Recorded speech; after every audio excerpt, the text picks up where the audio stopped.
पड़ोस की कुछ औरतें आशा के दरवाजे पर खड़ी होती हैं और बस से शादी में गए सभी बाराती उतरते हैं जो नई बहू के बालों की काफी तारीफ कर रहे होते हैं। शांति बहन, तुम्हारी बड़ी बहू तो अब जेठानी बन गई है। वैसे तुम्हारी छोटी बहू तो शहरी है, सुना पढ़ी लिखी और बाल बहुत बड़े हैं।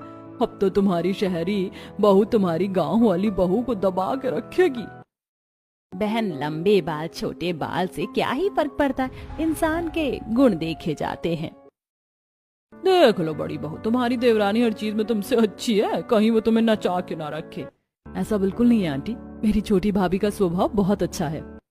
कुछ पड़ोसी और घर के लोग घर के बाहर बहू बेटे का इंतजार कर रहे होते हैं। तभी रवि गाड़ी में अपनी बीवी के साथ आता है और शांति अपने बहू बेटे का गृह प्रवेश करवाती है, जहां घर आई औरतें नेहा के घुटनों से लंबी उसकी चोटी देखकर बोलती हैं, बहू, हमारे पूरे मोहल्ले में तेरी जेठानी के बाल सबसे लंबे और सुंदर थे। हमने कभी सोचा नहीं था कि निशा बहू को कोई टक्कर दे पाएगा, पर तूने आकर निशा बहू को भी टक्कर दे दिया। अब तेरे बाल सबसे लंबे हैं। नेहा की तारीफ सुनकर निशा का मुंह बन जाता है। काजल अपनी भाभी कमरे में ले जाती है। भाभी, कैसा लगा आपको आपका कमरा? मैंने सजाया है। हाँ, बहुत अच्छा है। अब जा, हमें आराम करने दे। भैया, आप तो थके ही रहते हो। भाभी, आप अपना ख्याल रखना, कल आपकी पहली रसोई है। इतना बोलकर काजल वहां से चली जाती है और अगली सुबह नेहा हाथों में कपड़ा, टॉवल और सर धोने के लिए शैम्पू कंडीशनर लेकर बाथरूम की ओर जाती है, जहां बालों में तौलिया लपेटे निशा बाहर आती है। तुम अब जा रही हो नहाने और इतना सारा सामान हाथ में? दीदी, ये सारे मेरे प्रोडक्ट हैं। मैं अपना इसी शैम्पू, सीरम, कंडीशनर का इस्तेमाल करती हूँ। भला सर धोने के लिए इतने सारे प्रोडक्ट का इस्तेमाल कौन करता है? अच्छा जाओ, जल्दी नहा लो, तुम्हारी पहली रसोई है। इतना बोलकर निशा रसोई में जाती है और चाय बनाती है। जब वो चाय कप में डाल रही थी तभी नेहा नहाकर बाल सुखाकर रसोई में आती है। तुम्हें नहाने में इतना समय लगता है? मैंने ऑलमोस्ट सारी चीज कर दी है। आज तुम्हारी पहली रसोई है तो पूरी चावल खीर खुद बना लो, और कोई मदद चाहिए तो मुझे बताना।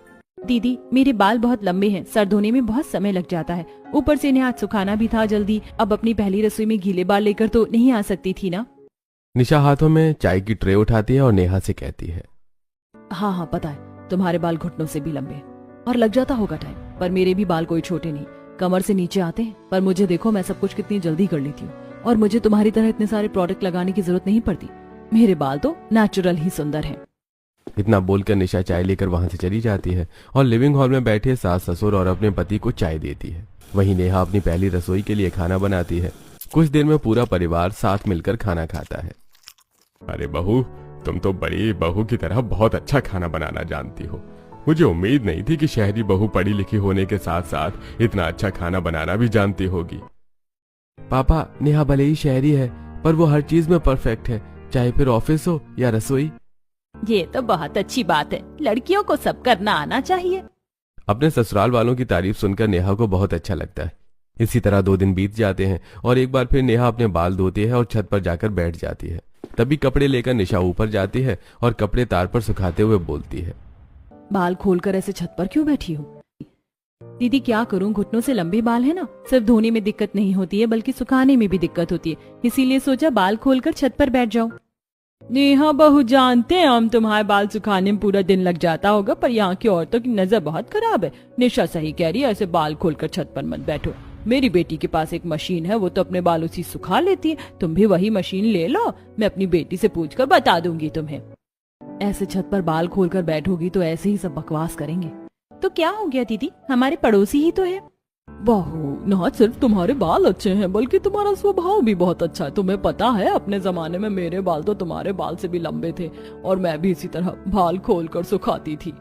अपनी पड़ोसन के मुंह से नेहा की तारीफ सुनकर अब निशा के कान पक जाते हैं और वो कपड़े तार पर डालकर नीचे आ जाती है। तो वहीं नेहा अपनी पड़ोसियों से काफी देर तक बातें करती है। इसी तरह कुछ दिन बीत जाते हैं और एक दिन, आप दोनों तैयार हो गए? चलिए आज भाभी को गांव की मार्केट घुमा कर लाते हैं। बड़ी बहू, सब्जी वाला थैला भी ले लो, आते हुए सब्जी भी ले लेंगे। अब शांति अपनी दोनों बहू और बेटी के साथ मार्केट जाती है और सब्जी लेकर घर आने लगती है। तभी नेहा बड़ी शॉप देखकर बोलती है, माँ जी, मेरा कंडीशनर और हेयर मास्क खत्म हो गया है, मैं जरा सामान ले लूं। 2020 में मुंह का मास्क तो देखा और पहना था, पर बालों का भी मास्क आता है, पहली बार सुना है। शहरी लोगों के शहरी चोचले। बहू, अपनी देवरानी के बालों से क्यों इतना जल रही है? तेरे बाल भी तो अच्छे हैं। माँ जी ये क्या कह रही हो? भला मैं उसके बालों से क्यों जलूंगी? वो इतने महंगे प्रोडक्ट लगाती है इसलिए उसके बाल मेरे बाल से लंबे हैं, पर मैं सिर्फ अपनी माँ के हाथों का बना आयुर्वेदिक तेल लगाती हूँ। एक बार फिर निशा अपने बालों की खुद तारीफ करती है। कुछ ही देर में सभी लोग घर आ जाते हैं और घर आने के बाद निशा नेहा के कमरे में जाती है और उसके प्रोडक्ट देखकर गूगल पर सर्च करती है। कितने महंगे सामान लगाती है अपने बालों में, तभी तो उसके बाल इतने लंबे और सुंदर हैं। जरा मैं भी देखूं इस तेल, शैम्पू, कंडीशनर से बालों को क्या फायदा होता है। सारे प्रोडक्ट गूगल पर सर्च करने के बाद निशा को तेल, शैम्पू, कंडीशनर के फायदे के बारे में पता चलता है। अच्छा, तो इन सभी प्रोडक्ट को लगाने के इतने फायदे हैं। इन्हें लगाने से बालों में चमक आता है, बाल मजबूत होते हैं और लंबे भी। तभी तो महारानी इतने महंगे प्रोडक्ट अपने बालों पर इस्तेमाल कर रही है। कमाई अठन्नी, खर्चा रुपया। निशा अपनी देवरानी के प्रोडक्ट देखकर वहां से चली जाती है और इसी तरह कुछ दिन बीत जाते हैं और एक दिन कमरे में बैठी निशा की बहन का फोन आता है। दीदी, 2 दिन से माँ की तबीयत खराब है। 2 गली छोड़कर तुम्हारा ससुराल है, कभी कभी माँ से मिलने आ जाओ। बगल में मायका है, इसका मतलब ये थोड़ी ना है कि बार बार मायके आऊंगी। अच्छा तू फोन रख, मैं आ रही हूँ।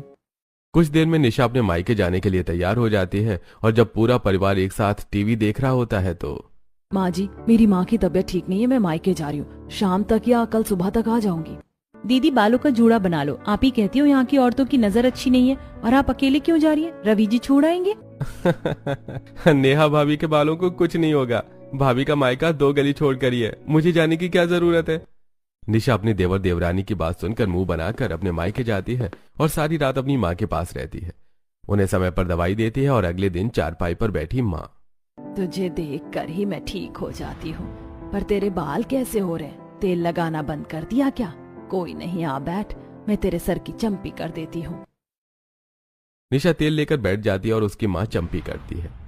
क्या चंपी करोगी माँ मेरे सर में? तुम मेरे सर में वही 100 साल पुराना तेल लगा रही हो, जबकि बाजार में महंगे महंगे प्रोडक्ट आ गए और वही प्रोडक्ट लगाकर मेरी देवरानी के बाल मेरे बाल से भी लंबे और सुंदर हो गए।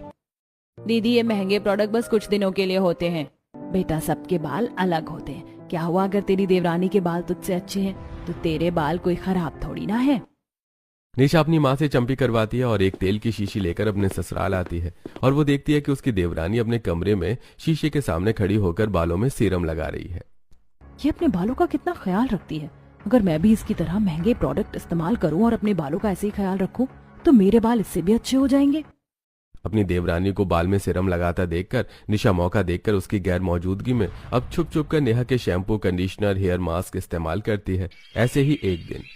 अच्छा, तो शैम्पू करने के बाद इस कंडीशनर को लगाकर फिर से सर धोना है। तभी तो कहूँ मेरी देवरानी को इतना समय क्यों लगता है। निशा अपने सिर में कंडीशनर लगाती है और कुछ देर बाद सिर धोकर बाहर निकलती है और जब निशा को मौका मिलता वो कभी छुपकर नेहा का तेल लगाती तो कभी सीरम। शीशे के सामने बैठी निशा। सच में ये सीरम कितना अच्छा है, इसे लगाते ही मेरे बालों में चमक आ गई। आज निशा नेहा का सीरम लगाकर पूरे घर में खुले बालों में घूमती है और बार बार अपने बालों को हाथ लगाती है। सोफे पर बैठे काजल, रवि ये देखकर कहते हैं, क्या बात है भाभी, जब से मायके से आई हो बालों का कुछ ज्यादा ख्याल रख रही हो। आपकी माँ ने तेल के साथ इस बार कोई जादुई नुस्खा दे दिया है क्या? काजल भाभी अपने बालों का कितना ही ख्याल क्यों न रख लें, पर उनके बाल नेहा के बाल की तरह नहीं हो सकते। तुम लोग फिर शुरू हो गए। मेरी दोनों बहू के बाल बहुत अच्छे, खबरदार अब किसी ने भी ऐसी बात की तो। शांति की डांट सुनकर रवि और काजल चुप हो जाते हैं तो वहीं नेहा भी अपने कमरे में और अपने आप को शीशे में देखती है और बैग निकालकर एक तेल की कटोरी में कुछ कैप्सूल डालती है और उन्हें अपने सिर में लगाती है। सब मेरे बाल की कितनी तारीफ करते हैं, पर किसी को क्या पता मेरे ये बाल नकली हैं। मेरे सर पर तो सिर्फ खुला मैदान है और ये सब मेरी अपनी गलती की वजह से हुआ है। नेहा सिर पर तेल लगाती है और गहरी सोच में डूब जाती है। नेहा खुशी के साथ अपने कमरे में बैठी है। यार नेहा, तेरे बाल कितने लंबे और सुंदर हैं। हमारे तो बाल इतने छोटे हैं, फिर भी हम इसमें इतनी तरह की कटिंग करवा लेते हैं, रिबॉन्डिंग करवाते हैं और हेयर कलर करवाते हैं। पर तू है जो अपने बालों के साथ कोई छेड़खानी नहीं करती। कुछ दिनों में तेरी शादी हो जाएगी। रवि 1 महीने के लिए अपने गाँव गया है, कभी भी वो अपने घर वालों के साथ तेरा हाथ मांगने आ जाएगा। अभी भी मौका है, अपने बालों को और सुंदर बना।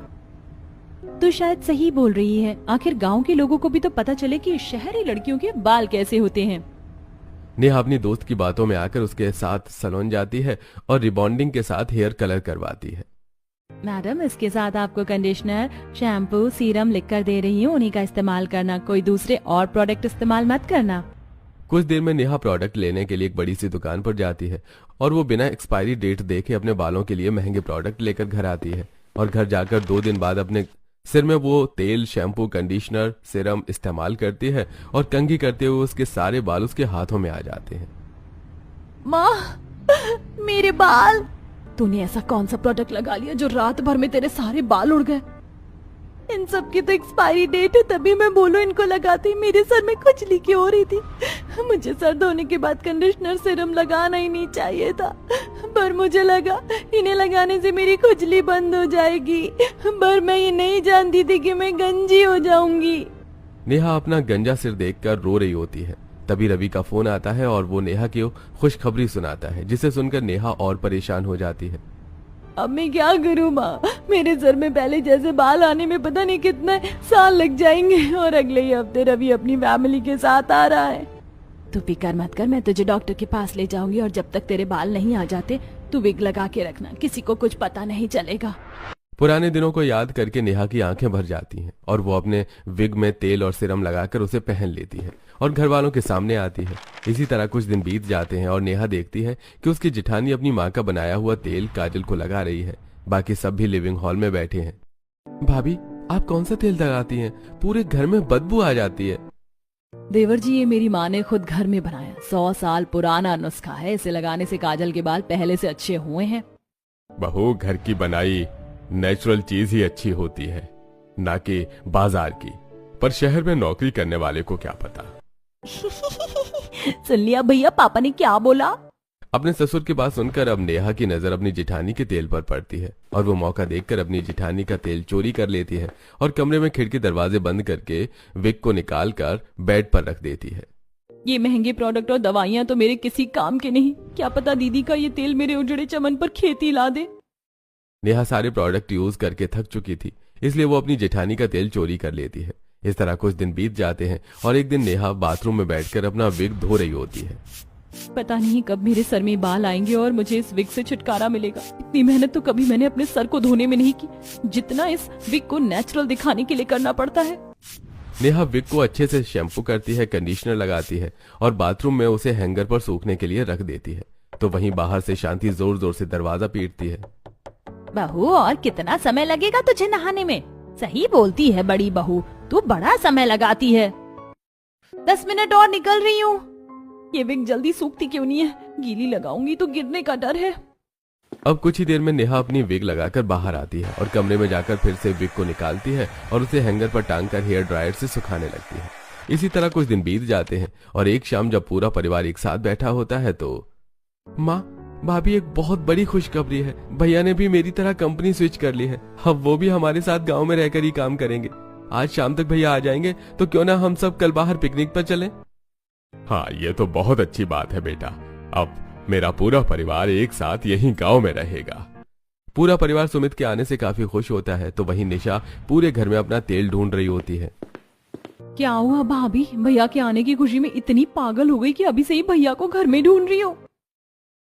तुम्हारे भैया के आने की खुशी मुझे बहुत है, पर मैं अपना तेल ढूंढ रही हूँ। वैसे मैंने माँ को बोला है कि वो एक और शीशी लेकर आ जाए, पर वो पुरानी शीशी कहाँ चली गई समझ नहीं आ रहा। निशा पूरे घर में अपना तेल ढूंढती है पर उसे कहीं तेल नहीं मिलता। तो वहीं खाली समय में नेहा अपना विग निकाल कर रख देती है और सिर पर तेल लगाती है। शाम को सुमित घर आता है और अगले दिन पूरा परिवार पिकनिक पर जाने के लिए तैयार हो जाता है।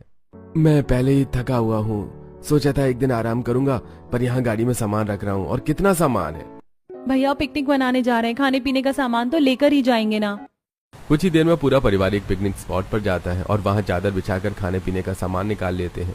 अब जैसे ही वो लोग खाना शुरू करते हैं, तेज आंधी तूफान चलने लगती है और धूल मिट्टी के साथ घास, कूड़े, पत्ते उड़ते हुए सभी के ऊपर आ जाते हैं। आज मैंने अपने बाल धोए थे, पर ये क्या देवरानी जी, आपके बाल में कितने सारे कूड़े, पत्ते, घास चिपक गए। ऐसा लग रहा है जैसे आपके नकली बाल हैं। आपके बाल से अच्छे तो मेरे बाल हैं। हाथ मारते ही साथ मेरे बाल तो पहले से ही झाड़ू और झाड़ू हो गए इस आंधी तूफान में। नेहा रवि को रोक पाती, उससे पहले रवि नेहा के सिर के बालों से घास पत्ते खींचकर निकालता है, जिससे उसकी विग थोड़ी पीछे हो जाती है और उसके सिर के छोटे छोटे बाल दिखते हैं। रवि और निशा को नेहा पर शक होता है और नेहा जल्दी से घूम जाती है और अपना विग ठीक करती है। मौसम बिगड़ता जा रहा है, जल्दी से सामान गाड़ी में रखो और चलो। अब पूरा परिवार घर आता है और नेहा जल्दी अपने कमरे में जाती है। निशा अपनी देवरानी का पीछा करती है और खिड़की से देखती है कि नेहा ने अपना विग निकाल कर बेड पर रखा है और कंघे की मदद से विग में फंसा कूड़ा निकाल रही है और अपने सिर में अपनी जेठानी का तेल लगा रही है। नेहा का गंजा सिर देखकर निशा के होश उड़ जाते हैं और वो सभी को बुलाती है। अपनी जेठानी की आवाज सुनकर नेहा भी दरवाजा खोल देती है और सभी नेहा का गंजा सिर देखकर हैरान रह जाते हैं। भाभी, आपके सर पर तो कुछ समय पहले इतने लंबे घने बाल थे, फिर एकदम से आपका सर उजड़ा चमन कैसे हो गया? अब समझ में आया मुझे, अचानक से मेरा तेल कहाँ गायब हो गया था। तो तुम हो वो चोर, पर तुम्हें ये सब करने की क्या जरूरत थी नेहा? नेहा, तुम गंजी हो और इतने दिनों से विग लगाकर हमें धोखा दे रही थी। किसी और को न सही, कम से कम मुझे तो अपनी सच्चाई बता देती। बस करो तुम लोग, मुझे तुमसे ये उम्मीद नहीं थी। क्या हुआ अगर बहू गंजी है तो? अब क्या तुम लोग मेरी बहू को उसके बालों से पसंद करोगे? बहू तू हमें सच बता, तूने हम सबसे झूठ क्यों बोला? जहाँ सभी नेहा का गंजा सिर देखकर उसका मजाक बना रहे होते हैं तो वहाँ सिर्फ शांति नेहा को समझती है और नेहा रोते हुए सारा सच बताती है। मुझे डर था कि कहीं आप लोग मेरा मजाक न बनाओ, ये रवि रिश्ता न तोड़ दे। जेठानी जी के इतने सुंदर लंबे बाल हैं, तो मैं आप सबके सामने गंजी कैसे घूम सकती थी? और जब मुझे पता चला कि इस तेल को लगाने से नंद जी के बाल पहले से अच्छे हुए, तो मैंने ये तेल चोरी कर लिया। और सच में ये तेल बहुत अच्छा है, इस तेल की मदद से मेरे बाल आना शुरू हो रहे। मैंने सोचा था आप लोगों को कभी पता नहीं चलने दूंगी कि मैं गंजी हूँ, और जब मेरे बाल आ जाएंगे तो एक दिन बाल कटवा कर आ जाऊंगी और आप लोगों से झूठ बोलूंगी कि मुझसे लंबे बाल नहीं संभल रहे। पर ऐसा दिन आने से पहले आप लोगों को मेरा सच पता चल गया। नेहा, मैं तुम्हारा मजाक नहीं बना रही थी, बस मैं यकीन नहीं कर पा रही थी जो मैंने देखा। तुम्हें ये विग लगाने की जरूरत नहीं है। देखना, मेरी माँ का तेल लगाने से तुम्हारे सर में फिर से पहले जैसे बाल आ जाएंगे। और बहू, तुम अकेली गंजी नहीं हो। एक समय था जब मैं भी जवानी में ही गंजा हो गया था, तब मैंने भी विग का सहारा लिया था। हम एक परिवार हैं और तुम्हारे साथ हैं। अपने ससुराल वालों का साथ पाकर नेहा को बहुत अच्छा लगता है, जिसके बाद नेहा घर में विग पहनना छोड़ देती है और निशा अपनी देवरानी के सिर की चंपी करती है। और एक साल में नेहा के बाल कंधे तक आ जाते हैं। और एक दिन दोनों देवरानी जेठानी मार्केट जाती हैं और नेहा के छोटे बाल देखकर उसकी पड़ोसन बोलती है, नेहा, बहुत तुम्हारी जेठानी ने जलन में आकर तुम्हारे सारे बाल काट दिए क्या? कहाँ तुम्हारे बाल घुटने से लंबे थे और अब कंधे तक? आंटी जी, ऐसा बिल्कुल नहीं है। आज जो मेरे कंधे तक बाल हैं, वो मेरी जेठानी की वजह से हैं, और मैंने अपने पुराने बालों को टाटा बाय बाय कर दिया है। चिंता मत करो आंटी जी, कुछ सालों में मेरी देवरानी के फिर से घुटने से लंबे बाल हो जाएंगे और उसके बाद फिर आप हमारे घर में आकर आग लगाने का काम कर सकती हैं।